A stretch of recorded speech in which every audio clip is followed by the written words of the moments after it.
This is Red Moon Role-Playing. Masks of Nyarlathotep. Where last we left our investigators, we had resolved issues in New York, at least to the extent we were comfortable, if not happy. With Jackson Elias freed from prison, and our investigators still possessing their lives and all of their limbs. Yes, a couple of them were battered and bruised. There were some broken bones and a little bit of lost sanity and certainly a lot of lost luck. They did nonetheless survive. And they decided that from New York, the next avenue to explore would be London, England. Why? Well, one of the members of the missing Carlisle expedition hails from the United Kingdom in the form of Sir Aubrey Penhew. He seemed to be some kind of Egyptologist, an expert on matters of archaeology and antiquities. And what's more, it seems that Jackson Elias, before his arrival in New York and subsequent incarceration, was in England investigating the Penhew Foundation. It was while probing the Penhew Foundation, speaking to its current, what you might say, manager, Edward Gavigan, that he felt his life was in danger. He felt like he was being followed, stalked, maybe even hunted, and that's what led to his departure from London. Therefore, when our characters arrive in London, the Penhew Foundation and Edward Gavigan may be one of these avenues to delve into, but not without a little bit of hesitation. After all, if Jackson Elias felt endangered by him and by this group, you should all be very cautious in your approach. That wasn't all. Unfortunately, Elias was unable to obtain the information he was seeking in England, but one of the sources he was cultivating was a journalist at a rather disreputable rag, something of a conspiracy newspaper by the name of The Scoop. Think the National Enquirer, but set it in the 1920s, and you're around the right kind of area. The National Enquirer, of course, posts nothing but dross.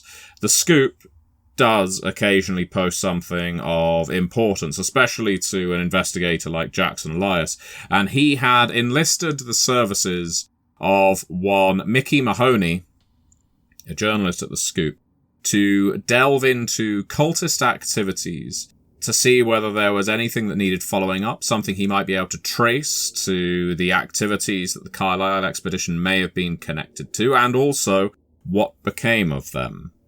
They spent quite some time in England preparing for their journey. And according to Jackson Elias, as he tells you now on the ship from New York to London, supposedly, the evidence points to the Carlisle expedition receiving either backing or maybe some warnings, maybe some gifts, or a potent lure from one of these occult organizations. And so he is looking for signs of the occult and cultist activities, serial cultist activity in the United Kingdom. At least he was before his departure. He never received that information, so that's something for you folks to look into. Jackson does tell all of you on your voyage that while he is, of course, with you, he is not going to be showing his face in central London. If he is still being hunted, or if there is a group that's out to get him, he doesn't want to just put his face right on the dartboard. He'll be contactable, but he's not going to be within immediate reach. Which means it is the four of you. Namely, Madeline Hopper, Felix Bauer, Shelby Shattuck, and, of course, we cannot forget your good friend Rupert Carruthers. Before all of you left New York, and we're wrapping up a business at this stage, or indeed setting the seeds down for any potential leads.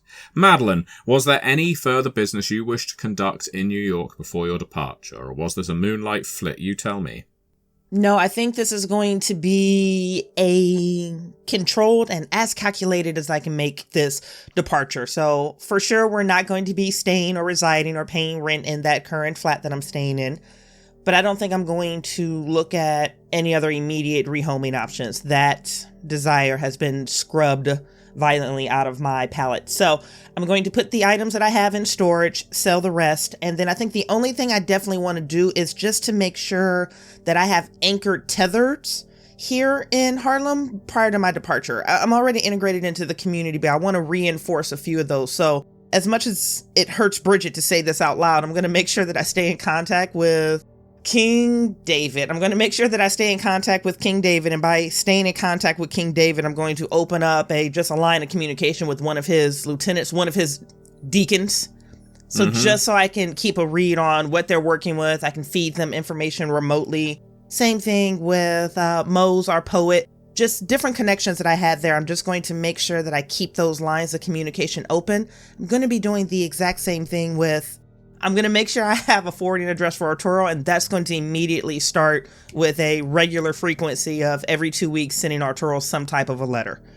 Excellent. I appreciate that kind of preparation, almost in advance of your own mortality. How about Felix?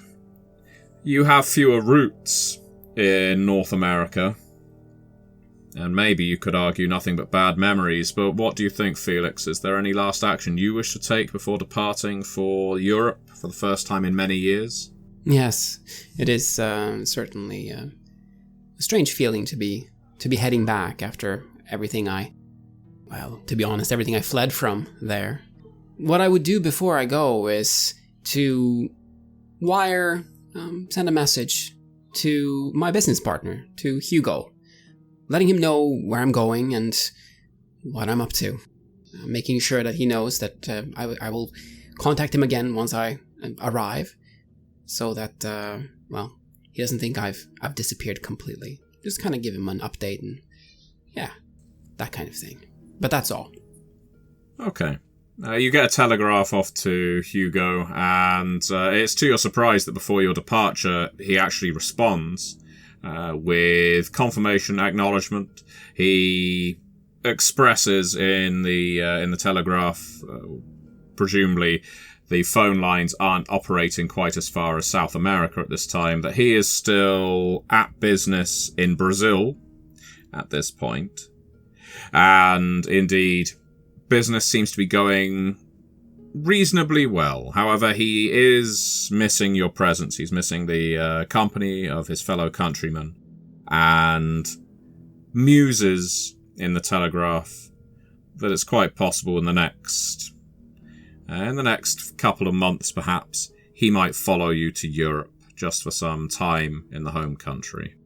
And hearing that, I certainly welcome that news. It would be nice to see Hugo again, and given everything that we've faced, all the dangers, having someone else who's capable of handling the kinds of threats that we have experienced thus far, having someone like that close by, it might just be helpful.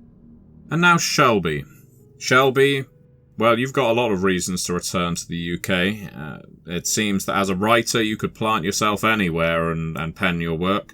Your publisher at this point, as we know, is now based in New York in the form of Jonah Kensington at Prospero House. You share the same publisher as Jackson Elias, but that doesn't mean you can't get work over to him. Is there anything you wish to do in New York before you leave? Mainly that. I want to make sure I say goodbye to Jonah and thank him for everything he's done to help, and also to finalize any agreements or paperwork we need to do so that I can start sending him manuscripts, and maybe on my trip while we're recovering I can start to work on a draft of our Peru experiences. So you're leaving a nice gap between the events that have just occurred and when you write of them. This isn't going to be an immediate thing that you're trying to get published to magazines, for example, which is a fairly, publishing in periodicals is a pretty common thing, especially if you're a travel writer. But if you're thinking of putting a bigger compilation, an actual novel together, it makes sense to focus on something a little more historic. It's your choice. Well, my thought is that initially, when I first started, the time between Peru and New York, I had been reaching out to publishers with minimal success at a purely travelogue book, and that didn't seem to go well. So I think instead what I'm going to do is a more sensationalized is not the right word, but a more perhaps invigorating and balderized version of some of the events we experienced to kind of balance between the authenticity of actually being there, but the adventure fiction that I do seem to have a talent for. Who knows? Maybe you'll live to see it get published. And so our investigators finally make their way to London, and you arrive in London, 1924. I don't know how many of you can picture London at this time in the 1920s, but to describe it in brief terms, it's quite difficult to actually perceive. This is around the era when the pea super, the thick smog that was constantly draped over London like a cowl, was ever present. The pollution from the city hadn't entirely been outsourced to cities like Birmingham and Leeds yet. London was still a massive producer of smog. And so, not only does it sit heavy on the River Thames, making navigation down that wide watercourse tricky, without bumping into another boat, meaning marine speed limits are actually in force at this time. It also means that trekking down the wrong alley or the wrong crooked street is a very good way of getting yourself lost. Only natives of London can navigate London. That is the commonly held belief, and there is definitely truth to it. This is not a city that has been built for modernity. This is a city that, short of a great fire in 1666, has built outwards from a central hub around the River Thames and just built and built and built. Without much rhyme or reason, it has grown, you could say, organically, but organic in the same way that a mould grows towards damp. It's not a beautiful city. Certainly it has aspects of beauty to it, but it is a labyrinth. It is a mess of buildings, of bodies, of people from all over the world. For all that you can decry London, believe that it is a den of villains, of theft, of fraud, of empire, it is also the heart of empire, the centre of the world. That may sound hyperbolic, but London at this time, even following the Great War, is still the centre of the world. It is the centre of world trade, it is the centre of finance. The British Empire still stands, more or less. And that means, short of some coastal American cities, and maybe Paris, this is still one of the most cosmopolitan places you could possibly hope to visit. It means an awful lot flows in to London. And if you were feeling unkind, you'd say it's like the end point of a colossal sewer. Everything nasty flows into this capital, and then gets stuck in the drain. And here you are. Some of you for the first time, some of you perhaps glad to see it. Your ship, of course, didn't take you all the way up to London. It likely would have taken you to Ireland, where you would have taken a smaller ship, to mainland England, and then you probably would have taken a train to the city itself. And it's unmistakable. Shelby, you are the one who was here most recently. What are your thoughts when returning to that gloomy metropolis? I'm conflicted. On the one hand, there's a comfort here, even though I didn't live in London. I lived in Oxford, but frequently you would come down to London because a lot of times you had to come to London to get certain things or to meet certain people or to get certain things done. As you say, it is the center of empire. It is certainly the center of modern England, for good or for ill. And yet, I'm still reminded of some of the things that, for example, Sir Arthur Conan Doyle said about London being where you end up washing up. And there's a certain kind of feel of sympathy to that regard. The eddies and waves of my life have washed me ashore again here. And this life we live now, this dark and gloomy existence, certainly mirrors well with the secretive and slightly toxic nature of the smog-covered streets. So it's conflicting. I'm glad to in some way be home, but everything looks very different to me now. Rupert sees the conflicted expression on your face. He's sharing the train carriage with you. You're in an enclosed carriage with a door before you can reach the aisle, all four of you together. You've already... In fact, I'm not going to say you've split off from Jackson just yet, just in case there's anything you want to check with him. But that means the five of you are in here, and Rupert says to you, "Oh, won't you just breathe in that air?" I'd rather not. I think I need a good cigar between me and the air.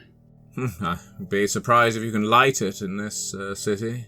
But it's remarkable. I mean, when we were in Peru, for all the things that happened there, the air was so clean and clear.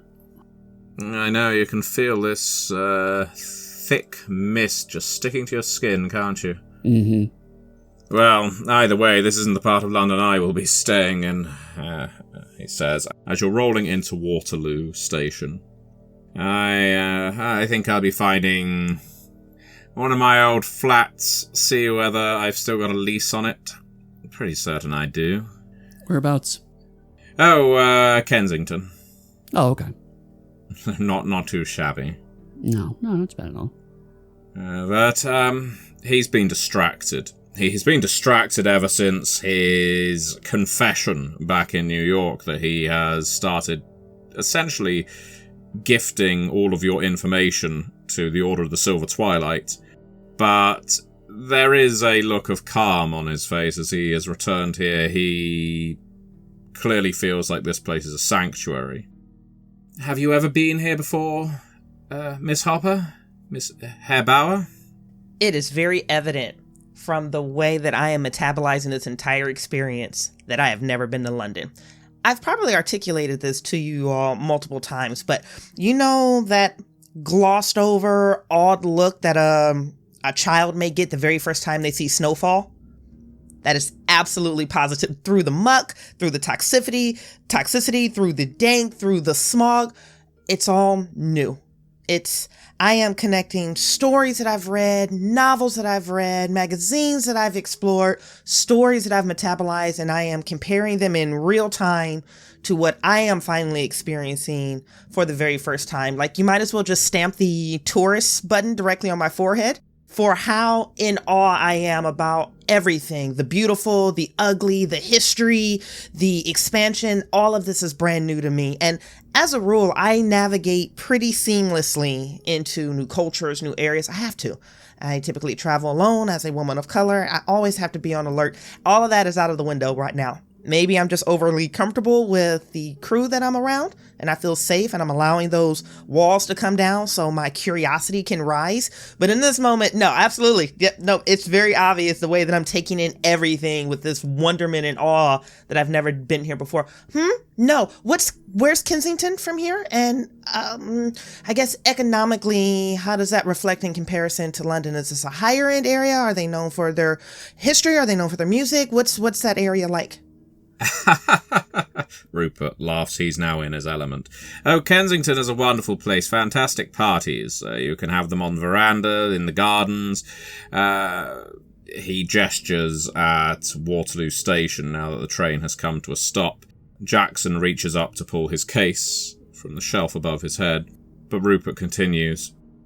I wouldn't say there's much in the way of a musical scene in Kensington. It's not like a... Well, I suppose it is a borough, but not in the same way as a New York borough might have its own culture, as it were. It's... I suppose you could call it a home to the affluent. Kensington, Knightsbridge. There's lots of very pleasant areas. Mayfair. that I would be delighted to show you around, Miss Hopper. And rest assured, in London, nobody worth their salt is going to look down on you for being a woman. There are plenty of independent, fierce women in this city. Isn't that right? Isn't that right, Shelley? Oh, absolutely. Our queen is one of them, for one thing. Well, Queen Victoria, God rest her soul. Being gone for over 20 years now. In my heart, she still lives. But I suppose what I'm trying to say, Miss Hopper, is during the Great War, which of course Herr Bauer was very familiar with, a lot of changes occurred across this country, and he sort of gestures rather widely as if London, and specifically Waterloo Station, synopsizes all of England, all of the United Kingdom. So many villages, so many towns lost so many men, all called away to war, and, well, the country relied wholly on its old, its poor, and its women. Probably the women more than any other class of people, and I would say it changed things for the better. You know, the women have the vote, following all of that horror. So rest assured, I think you'll be treated with a lot more respect than we heard you getting addressed with in New York. I nod, I smile. That's something I genuinely look forward to, not only experiencing, but evaluating. It's a beautiful thing to travel to other places. It's amazing how other civilizations and cultures advance due to the situations that they have to navigate. And I'm genuinely looking forward to it. I know we have an investigation, but you know what? After everything that we've been through, I am going to allow myself to have these small pockets of joy. Well, if you're looking for a nice time, there's a wonderful club in Soho called the Pink Leopard, which I think you would enjoy a great deal. The Pink Leopard. Okay, then tell me, Rupert, why do you think I, in particular, would enjoy the Pink Leopard? You would find patrons and performers there from all corners of the empire.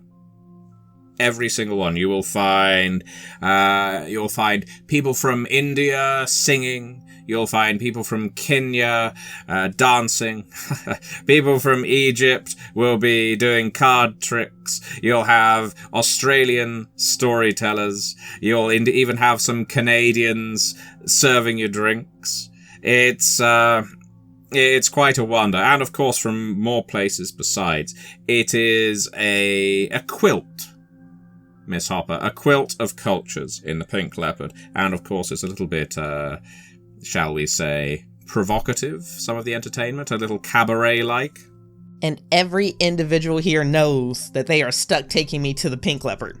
I can feel my wallet getting thinner as we have this conversation. We're going. Rupert just identified Disney World for me. We're going. I tell you, Miss Hopper, you have never quite seen a clubhouse like it. 4 stories, different entertainment on each one.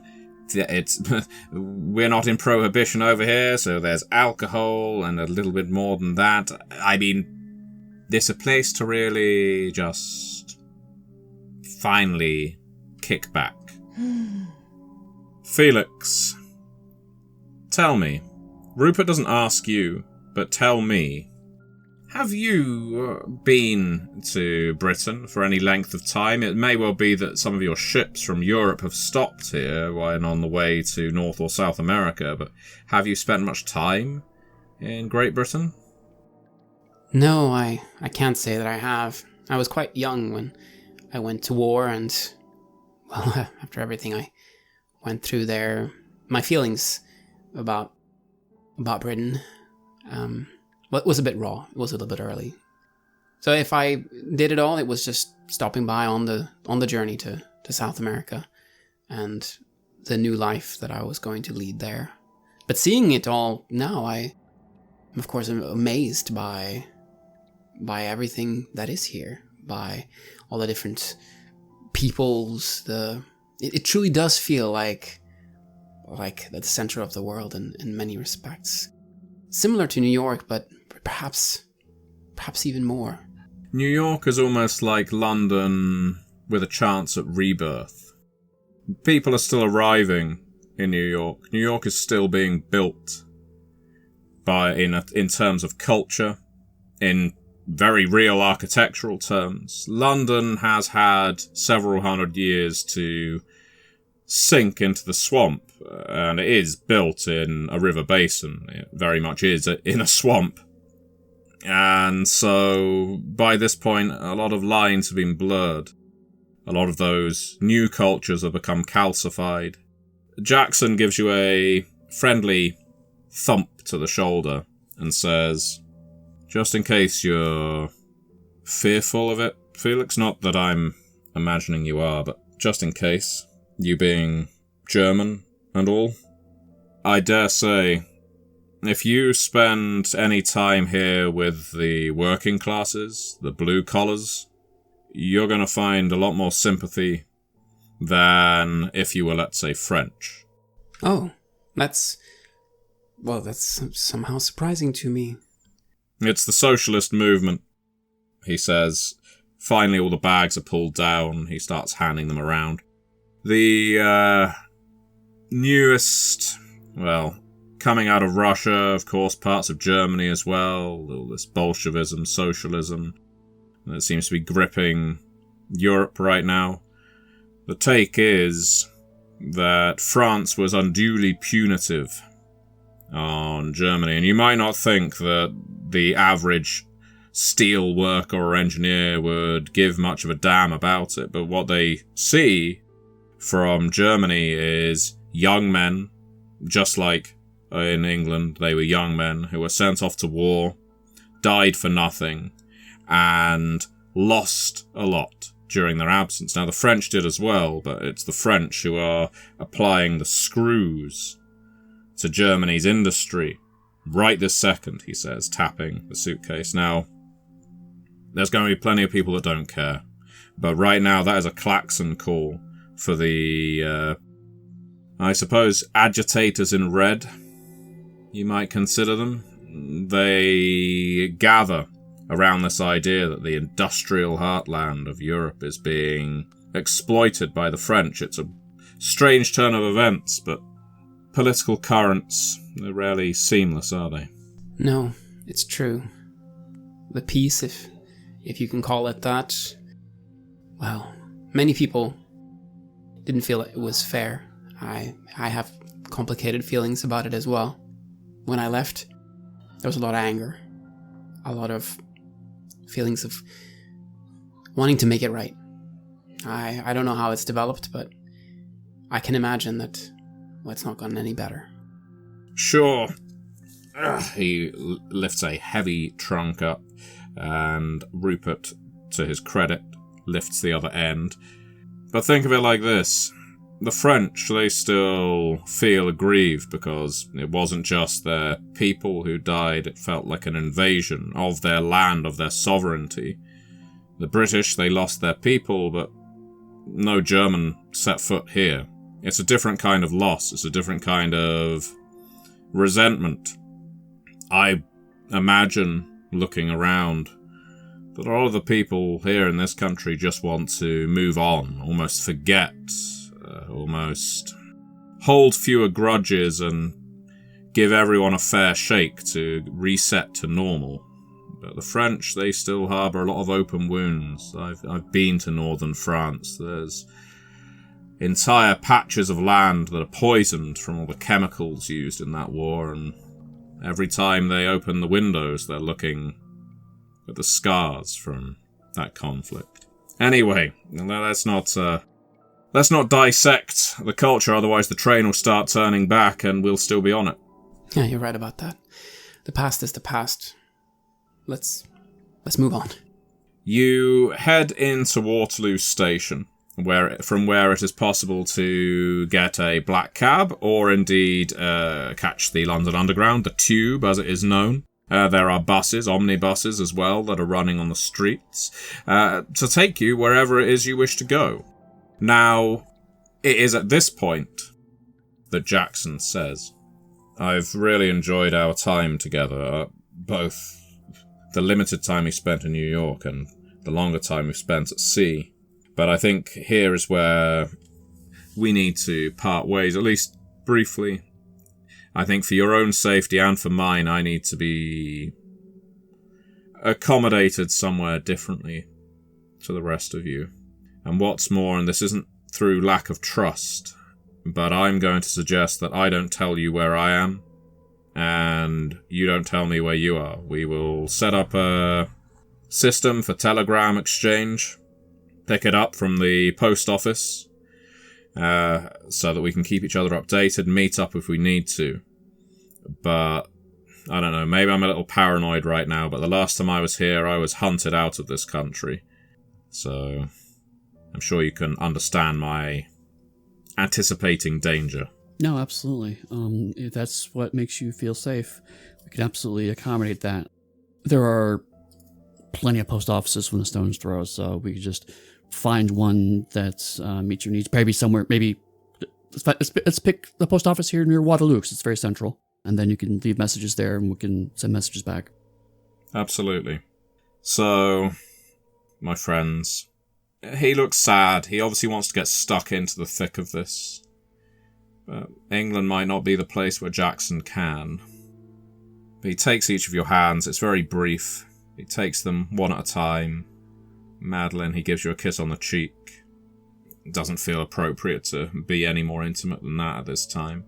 My suggestion is you start with Mahoney.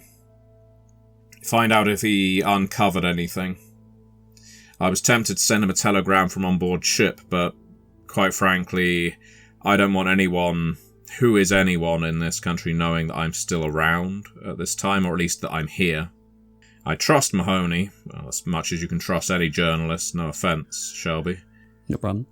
But yeah, I want to remain coy, so Mickey Mahoney at the Scoop, and if you want to risk it, Edward Gavigan at the Penhew Foundation.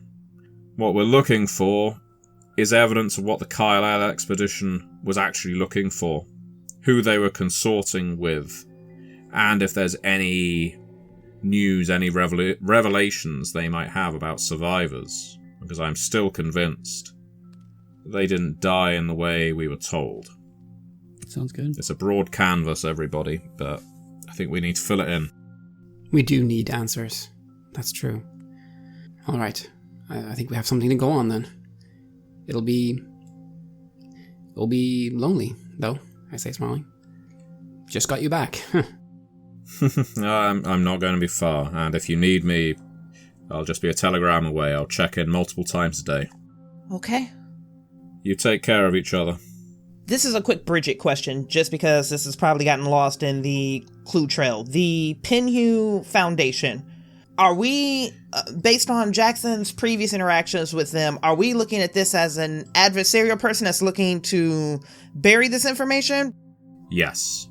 It was Jackson's feeling that it was his meeting with Edward Gavigan at the Penhew Foundation, yes, that resulted in his being hunted out of England. Okay. And Sir Aubrey Penhew is or was a member of the Carlisle expedition, so that is the most direct route.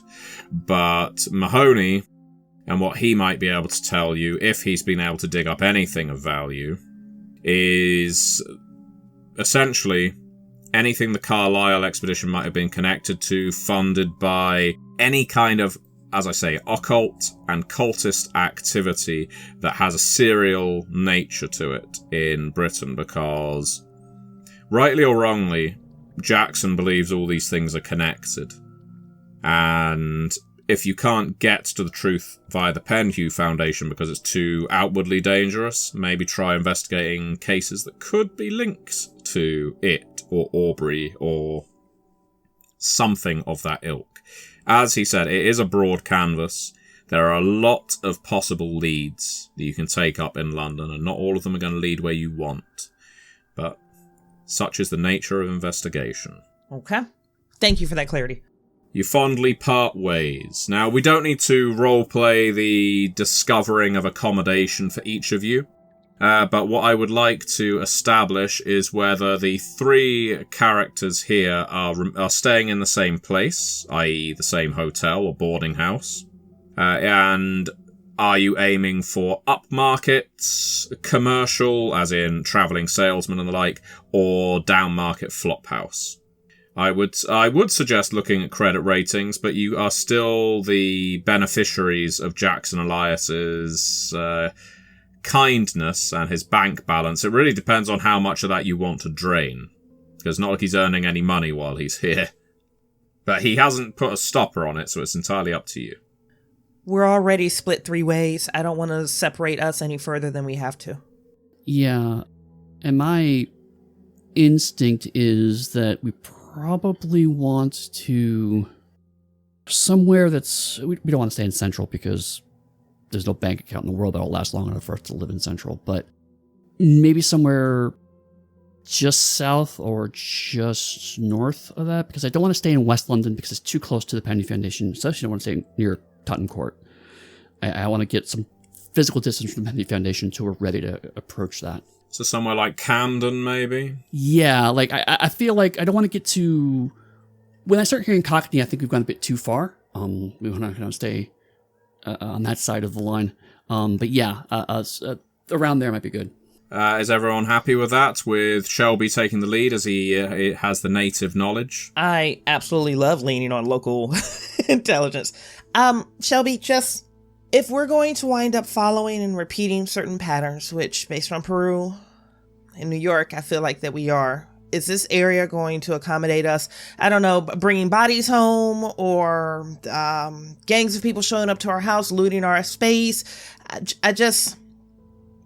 Our presence here is going to invite certain scrutiny, certain people, certain attention. I just want to be aware of what's in our surrounding areas when and if that happens.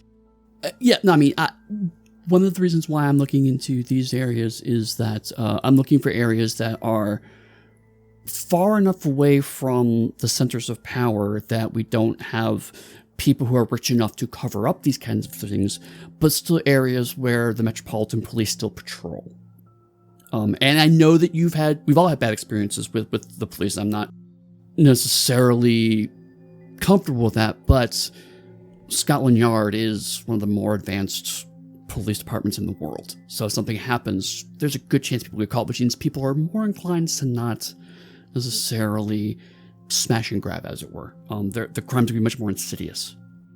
I'll be very happy to rely on Shelby's expertise here and his knowledge of this country and of this city. It is the first time I'm here, after all. And what you say makes a lot of sense. And if we can be discreet in where we stay, that is certainly a good idea. In that case, it occurs to you, Shelby, let's make a roll. In fact, it doesn't occur to you at all. We will go for there's nothing on here that is basically local area knowledge. But therefore, I'm going to go for language, which may not make a great deal of sense, but language English, because how often does that come up? Okay, so that is 23 under 90, so that's it's not quite a massive success, but I think it's a good success. Alright, here's what you're going to be looking at then. Based on your inclination that Tottenham Court Road and the surrounding area is probably going to be a little dangerous for accommodation, Camden is probably a little too close to home. So staying south of the river seems safer. You have then got a geographical obstruction between you and anyone wanting to pursue you south, which, while that may sound like something more well suited to knights on horseback about to lay siege, it narrows the avenues through which people can approach you. A bridge or the London Underground if they want to get to you. Yeah. So, like Peckham, maybe? Or Lambeth. Lambeth is just south of the river. It isn't too cockney, or which is to say, too much of a dive. And you find a lovely hotel known as the Griffin Bell. And the Griffin Bell has stood since the late 19th century, but is well suited to what you're looking for. It's the kind of place where when you enter, the person behind reception doesn't look up. a whiskery old lady who might as well still be using a quill to fill in the guest book. It's just a very long fountain pen. She's been running this hotel like a boarding house in the countryside, in that dinner is at 6 sharp, lunch is at 12 through to 2. There is no late arrivals, and you are not to bring any guests back to your room. What's more, the doors to the hotel will be shut and locked firmly at 11 p.m. Yes, perfect. Now, that doesn't sound like a great deal of freedom for the gadabout, Madeline, but at the same time, it does afford another layer of sanctuary. Yes, it does. So maybe no truly late nights out in Soho.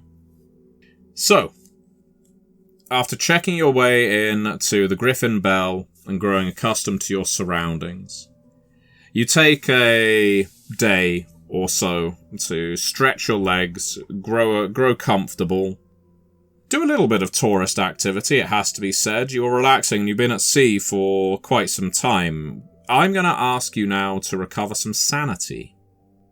I'm going to give each of you 2d6 sanity.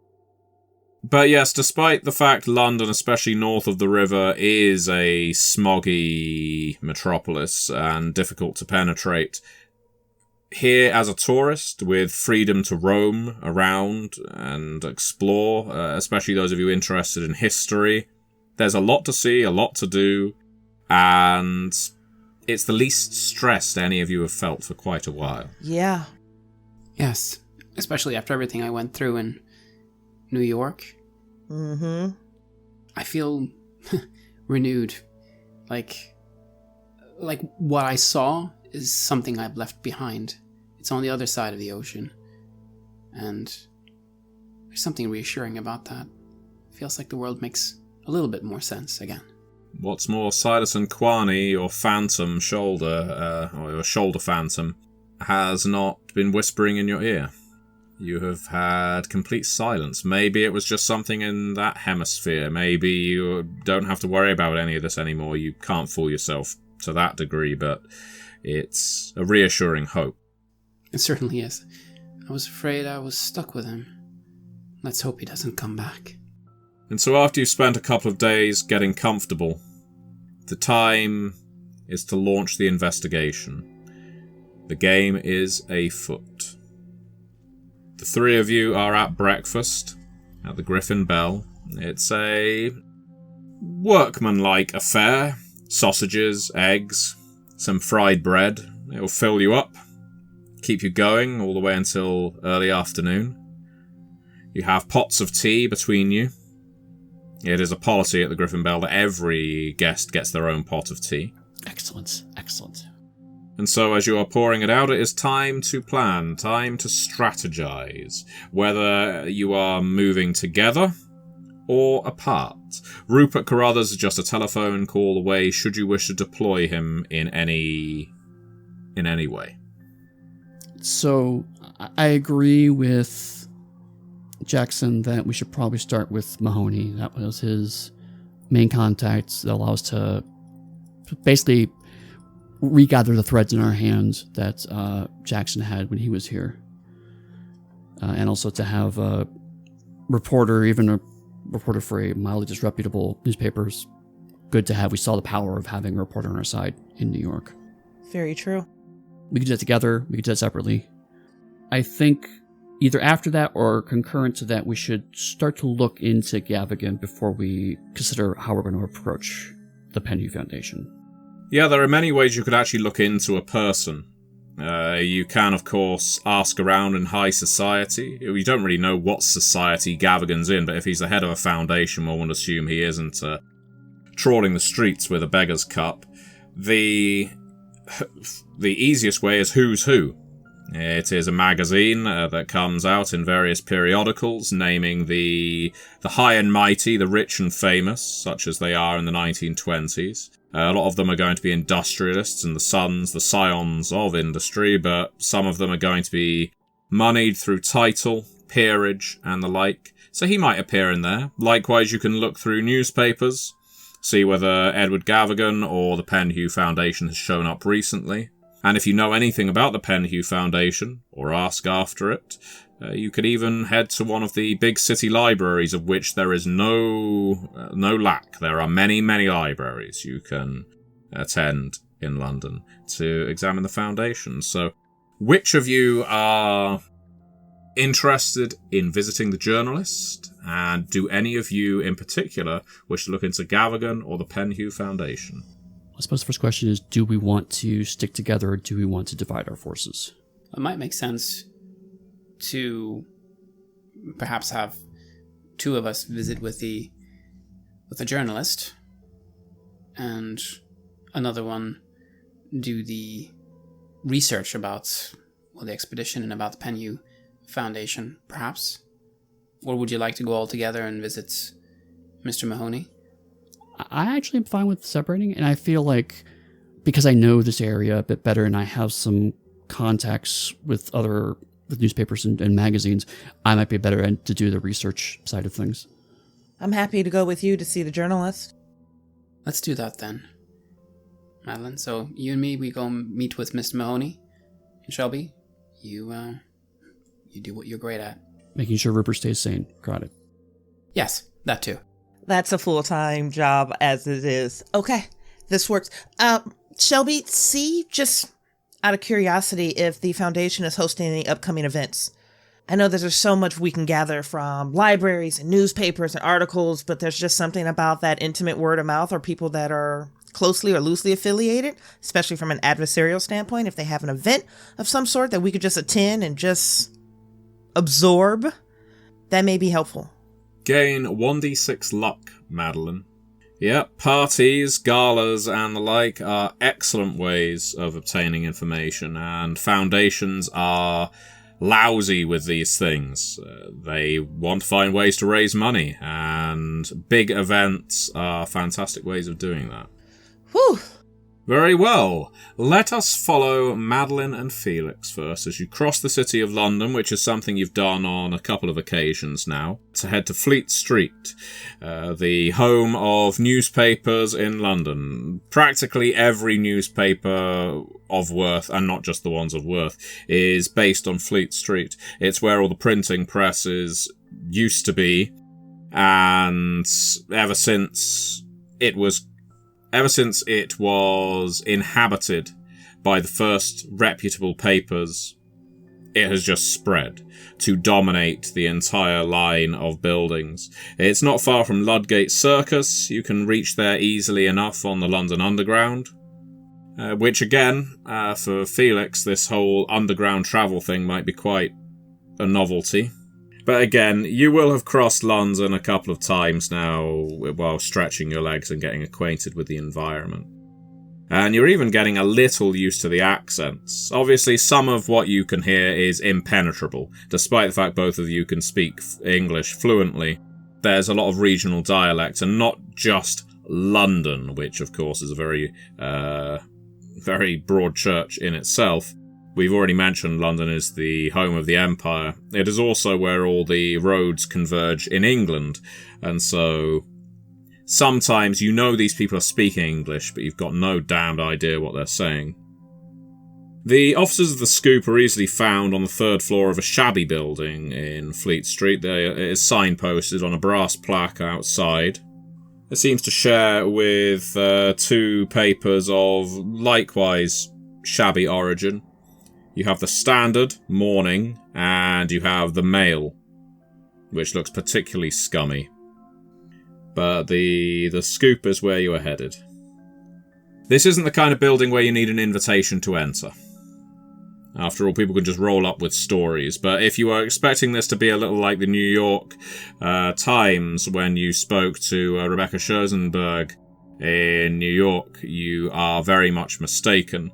Because as you enter the offices, you are first hit in the face by the reek of pipe smoke.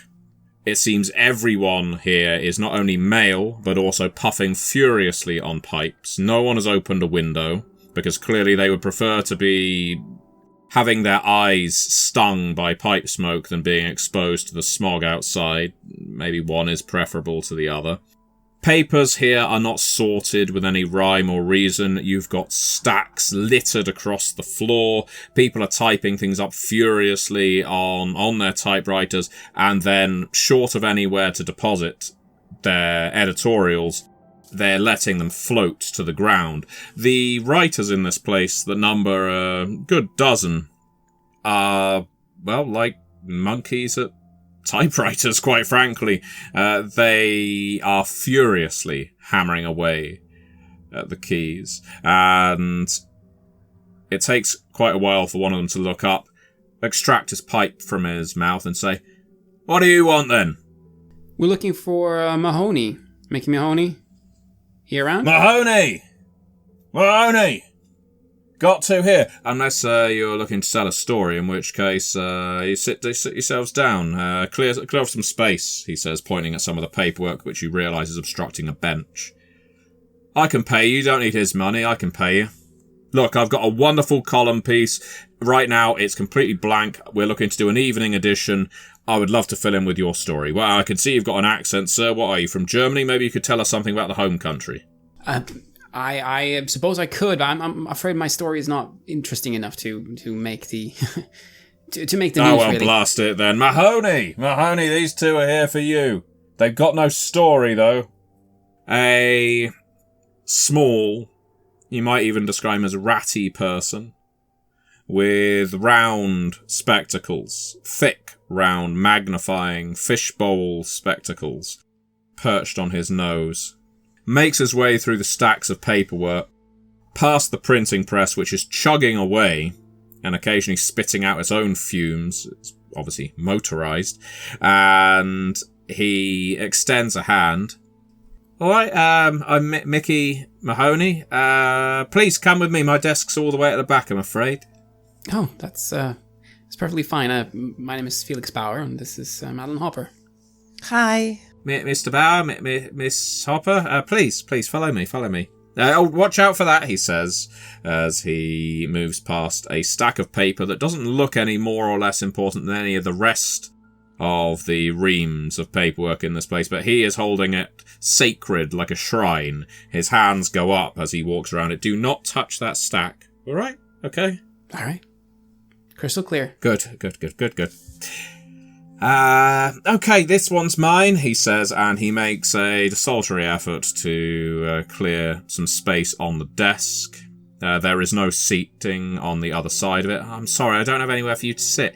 But if this is a story you want me to type up, I can. I'm a really fast typist. Or alternatively, he gets his notepad out and a pen. I can write down whatever you've got to say. I'm afraid I don't have much in the way of petty cash, though. Shilling for your story? May I borrow that, please? And I'm going to point towards the notepad that he just populated. Well, there's a lot. He holds it close to his chest. A good journalist never lets go of his notepad. That's fine. Give me a sheet of anything. He pads around with his hands before he lands on yesterday's edition and passes it to you. Perfect. I'm going to take that paper. I'm going to hold it up in my hand where I can write standing up. I'm going to grab a pen from his desk, and I'm going to put this into Felix's line of sight, and I'm just going to ask, are we okay to talk about Jackson Elias? And I'm going to slide that paper to him. He leans over his desk to look at what you've written to him. He furrows his brow. His eyebrows practically disappear behind his spectacles, in fact, as he furrows them. They are that large. I would say so. Mr. Elias was paid me very well to do some research for him. I heard we obviously get newspapers all the way over from America. I heard that he was in prison. I was very sad to see that. But he paid me up front, see, so it wasn't like he left me hanging with a bill or nothing. Are you friends of his? We are, yes. Good friends. Well, I hope he's all right. Please pass on my regards. I hope he's doing okay. I'm sure he didn't do what they said they did. That they said he did, I mean. No, of course. You've met him, I take it, or did you do all the correspondence via letter? Oh, we did. I met up with him once or twice. He was a thoroughly nice man, really quite well lettered. He paid me to do some research for him into stories, grisly stuff, which did admittedly make me think when I saw that story about him. Well, I mean, it made me wonder, how these things might. Yeah, I can totally understand where you might get that idea from. The accusations were, and I looked to Madeline, they were quite, they were quite horrific. But fortunately, they were all lies, and he is now, he's now free. I'm happy to report. Well, I wrote my own little column about it, obviously, when it came out. Scandalous murderer, and so on. I don't know that it boosted any circulation, but I heard some people talking about it on the tube, so got some purchase. But anyway, so what is it I can help you with about Mr. Elias? The investigations that you have been making. I should probably only... journalistic integrity and all that, he pats his chest. He's the person that paid for that. I shouldn't just be yielding it to people who just come in and say, I'm friends of this imprisoned person, not necessarily guilty, but charged with mass murder, if you see what I mean. I'm sorry, I would love to help. He shrugs, his shoulders reach his ears when he does so. I don't... It's not that I want to be an obstruction or nothing. It's just... I guess any old Tom, Dick or Harry could come in here and say I'm friends of Jackson Elias. I admire your journalistic integrity. I really do. I really do. And I look to Madeline. It might be a different story if he hadn't paid me yet. And I look to Madeline to see if I can perhaps enlist her people touch to maybe convince Mr. Mahoney to help us after all. Yeah, it's just all while he's speaking, all while Mickey Mahoney is going through this journey with his own integrity, the smile that is pulling at my lips and it's not theatrical, it's not manipulative, it's genuine sincerity, because just listening to the way that he speaks, he's protective of Jackson Elias. He wrote a column regarding the conspiracy and his disbelief of the charges that were lodged against him, even though he knew it wasn't going to get any traction. And I think the one thing that stands out to me more is he upfronted the truth that he was paid in advance for this research. He's not trying to hustle us. He's not trying to backdoor us. That's a large contrast in what we were met from at the very front desk. This individual, at least from what I can tell, this Mickey Mahoney genuinely has a core of integrity. I could be misreading this situation. I could not be, but Jackson trusts him. That's genuinely enough for me. Mickey, he sent us here to collect that research. If I can bridge the gaps in your distrust or your ethics, I'm happy to do so. I can give you things that I know that he told you to research, if that will help corner any of this. But you and I both know that he can't come here in person. So he sent other people that he trusted to someone else that he trusted, which is you, which is what he told both of us. We're here to collect and review that evidence and at this point, very possibly pay you to continue that research. Well, that's very kind of you, Miss Hopper, Madeline. Oh gosh, well, I suppose I should. When I last saw Jackson, he was quite rushed and desperate, and as far as I know, he left soon after for New York, which is why I wasn't able to get him any of the things that he had paid for. You understand? But I suppose if you can. All I really need from you is if you can verify, like you say, some of what he might have asked me to look into. That's good enough for me, Madeline. I want to help you. I want to help Jackson if I can. Do you know anything that he was asking me to look into? There's a nervous smile on his face. He clearly enjoys something of the riddle of what's going on here. It's a bit of a game, and it's a bit of a power play at the same time. You don't detect anything malicious behind it, but this kind of riposte is clearly more excitement than he usually gets in a day. Oh, beautiful. Then let's at least play into that. I'm going to retrieve that same piece of paper, and I'm going to write down who was funding the Carlisle expedition, ? And I'm going to slide that back over to him. I will add a hint of conspiratorial espionage to this moment. I will play up this flair of this puzzle piecing moment that we're sharing together. At that, his eyebrows, now visible again, almost disappear into his messy hairline.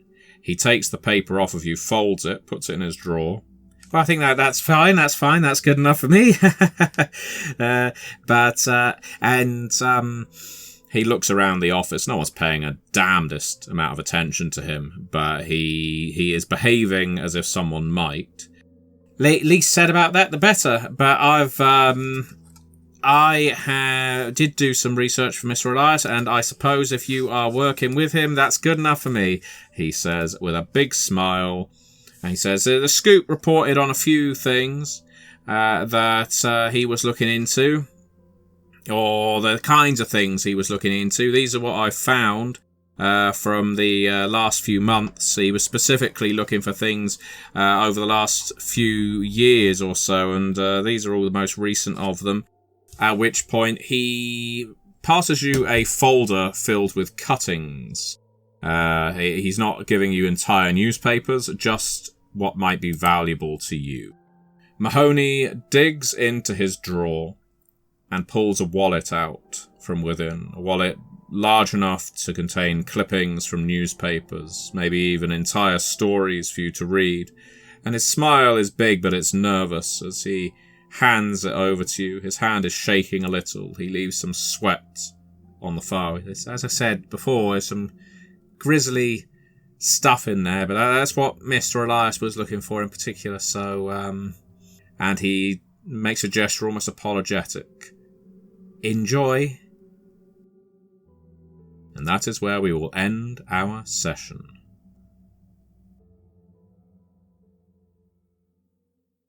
You have listened to an episode of Red Moon Roleplaying, where we play Masks of Nyarlathotep for Chaosium's Call of Cthulhu 7th edition. Joining us as our keeper is none other than our dear friend Matthew Dawkins, and we were also joined by Bridgett Jeffries and Eddy Webb.